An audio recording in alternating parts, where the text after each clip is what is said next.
ఈనాడు YCP ప్రభుత్వం జగన్మోహన్ రెడ్డి గారు ఇస్తున్నటువంటి స్క్రిప్టులు చదివే పేటీఎం బ్యాచ్లందరికీ, దళారీ బ్యాచ్లందరికీ, జాతి వెన్నుపోటుదారులందరికీ నేను విజ్ఞప్తి చేస్తుంది ఏంటంటే, మీరు నిజమైనటువంటి జాతికి న్యాయం చేసే నాయకులుగా మీరు ఉన్నట్టయితే, సామాజిక న్యాయం మీరు కోరుకునే వాళ్ళైతే, మాదిగ జాతి మాదిగ ఉపకులాలు 100 తరాల భవిష్యత్తు మీరు కోరుకునే వాళ్ళైతే, ముందుగా మీరు ఎవరైతే స్క్రిప్ట్ రాసిస్తున్నారో జగన్మోహన్ రెడ్డిని మీరు ప్రశ్నించండి.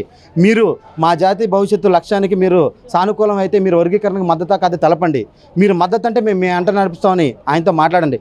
ఆయన్ని డైరెక్ట్గా చెప్పమనండి, మేము సామాజిక న్యాయం వర్గీకరణకు మద్దతు అని చెప్పమండి. అలాగే జగన్మోహన్ రెడ్డి గారు కూడా మేము ప్రశ్నిస్తున్నాం, నిజంగా నీకు మాదిగల పట్ల చిత్తశుద్ధి ఉంటే, నువ్వు ఓటు బ్యాంక్ రాజకీయం చేయకపోతే, ఇది సామాజిక న్యాయం నువ్వే మాట్లాడావు కాబట్టి నువ్వే బయటకు వచ్చి ఇది సామాజిక న్యాయం నేను మద్దతు తెలుపుతానని చెప్తావా?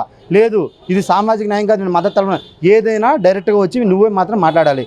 మా వేలుతో మా కన్ను పొడిపించేలాగా మా ప్రజాప్రతినిధులతో మా నాయకులతో మాట్లాడించడం కాదు. జగన్మోహన్ రెడ్డి గారు మళ్ళీ గుర్తుంచుకోవాలి, మీ వైఖరి అంటే స్పష్టంగా తెలియజేయండి.